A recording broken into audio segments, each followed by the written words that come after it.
আর কিছু সুবিধাবাদী নামীয় মুসলমান ছিল, এখনও ওই ধরনের নামীয় মুসলমান আছে যারা নামে মুসলমান পরিচয় দেয়, যারা হজ করে, জাকাত দেয়, টুপি দেয়। এ ধরনের কিছু মুসলমান আছে যারা বলে আমরা শুধু ঈমান এনেছি, কালেমা পড়েছি, আমাদের কাজ শেষ, সম্পদ আছে, জাকাত দিয়েছি, হজে গেছি। এরকম কিছু সুবিধাবাসী মুসলমান আছে। এমন বাংলাদেশে বর্তমান যে প্রেক্ষাপট চলতেছে, সম্মানিত হাজিরিন, আজকে অসহায় দিনের বেলাতে আইনজীবীদেরকে গুলি করে হত্যা করা হচ্ছে, জবাই করা হচ্ছে।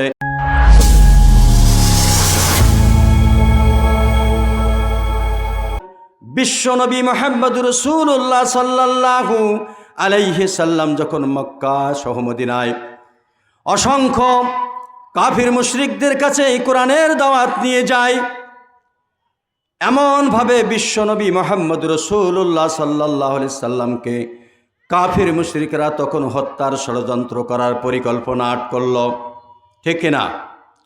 সম্মানিত হাজিরিন, আর আল্লাহ তাআলা বলতেছেন, হে কাফির মুশরিকেরা, তোমরা যারা আমি আল্লাহর কোরআন দিয়ে জীবন পরিচালনা হোক এটা চাও না, তোমরা যত প্রকার পরিকল্পনা করো না কেন, আল্লাহ তাআলা কোরআনুল কারীম সূরা সফফাতে বলেছেন, ইউরিদুনা লিইউতফিউ নূরাল্লাহি বিআফওয়াহিহিম ওয়াল্লাহু মুতিম্মু নূরিহি ওয়ালাউ কারিহাল কাফিরুন। আল্লাহু আকবার। সম্মানিত হাজরিন, আল্লাহ তাআলা বলতেছেন, তোমরা যারা আমি আল্লাহর কোরআনকে, আমি আল্লাহর নূরকে ফুৎকার দিয়ে নিভিয়ে দিতে চাও, ও কাফির মুশরিকেরা শোনো, তোমরা যারা আমি আল্লাহর জীবন ব্যবস্থাকে মাটির সঙ্গে, ধুলোর সঙ্গে মিশিয়ে দিতে চাও, আমি আল্লাহ এমন রব, আমি এমন স্রষ্টা, আমি নিজেকে আজিজুল হাকিম, পরাক্রমশালী হিসেবে ঘোষণা করে দিয়েছি।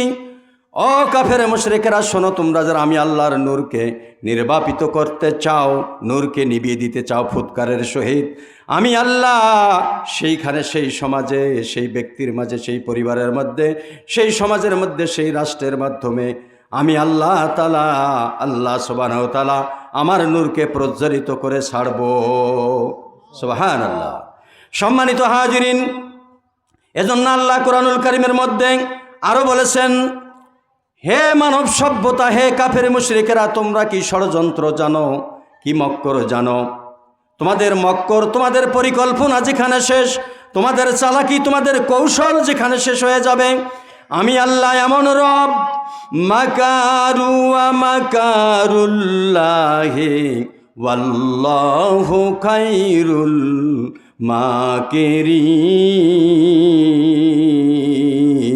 মাকিরিন। আল্লাহু আকবার। বলছে, ও বান্দা, তুমি কি মক্কর জানো, তুমি কি চালাকি জানো, কি কৌশল জানো?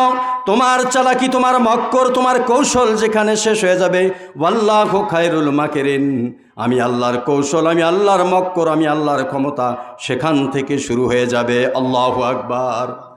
সম্মানিত হাজিরিন, বিশ্বনবী মুহাম্মদুর রাসূলুল্লাহ সাল্লাল্লাহু আলাইহি সাল্লাম যখন মক্কায় কোরআনের দাওয়াত দেওয়া শুরু করে দিল, দাওয়াত যখন মানুষের দ্বারে দ্বারে পৌঁছে দিতে শুরু করলাম, আবু জেহেলের গোষ্ঠী, উতবা সাইবার গোষ্ঠী, কাফের মুশরিকরা বিশ্বনবীকে যখন হত্যা করার পরিকল্পনা করলো, ষড়যন্ত্র করলো বিশ্বনবীর বিরুদ্ধে, আল্লাহ সুবহানাহু ওয়া তাআলা বিশ্বনবীকে আদেশ করলেন, হুকুম জারি করে দিলেন, হে আমার প্রিয় নবী, তুমি মক্কা ছেড়ে মদিনায় হিজরত করো। সম্মানিত হাজিরিন, আল্লাহ সুবহানাহু ওয়া তাআলা বিশ্বনবীকে জানিয়ে দিলেন, হে নবী, আমার প্রিয় দোস্ত, তুমি মক্কা থেকে, আমি আল্লাহ হুকুম দিচ্ছি, আদেশ দিচ্ছি, তোমার প্রতি অর্ডিন্যান্স জারি করে দিচ্ছি, তুমি মক্কা থেকে তোমার দলবল সহ তুমি মদিনায় হিজরত করো। এই আদেশ যখন আল্লাহর পক্ষ থেকে ঘোষণা আসলো, সম্মানিত উপস্থিতি, ওই সময় বিশ্বনবী তার কিছু সহযোগী যোদ্ধাকে নিয়ে মদিনায় হিজরত করলেন। কিছু হতদরিদ্র লোক, কিছু মাজলুম অসহায় লোক, যারা হয়তো অর্থ অভাবে অথবা শারীরিক প্রতিবন্ধকতার কারণে বিশ্বনবীর সঙ্গে হিজরত করতে পারেন নাই, যখন বিশ্বনবী মদিনায় পদার্পণ করলেন, এ খবর যখন আবু জেহেলের কানে কর্ণগোচর হয়ে গেল, আবু জেহেলের কানে পৌঁছে গেল, তারা কি করল? মুসলমানদের ওপর অসহায় হতদরিদ্র অসহায় মাজলুম লোকদের ওপর জুলুম নির্যাতন করা শুরু করে দিল। সম্মানিত হাজরিন, শুধু জুলুম করে ক্ষান্ত হয় নাই, এমনভাবে তারা জুলুম নির্যাতন করল, দিনের আলোতে রাতের আধারে কচি কচি মেয়ে বাচ্চাদেরকে ধরে তারা ধর্ষণ করা শুরু করে দিল।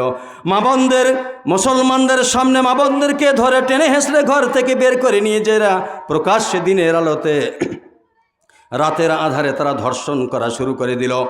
আর কিছু সুবিধাবাদী নামীয় মুসলমান ছিল, এখনও ওই ধরনের নামীয় মুসলমান আছে, যারা নামে মুসলমান পরিচয় দেয়, যারা হজ করে, জাকাত দেয়, টুপি দেয়, এ ধরনের কিছু মুসলমান আছে যারা বলে আমরা শুধু ঈমান এনেছি, কালেমা পড়েছি, আমাদের কাজ শেষ, সম্পদ আছি, জাকাত দিয়েছি, হজে গেছি।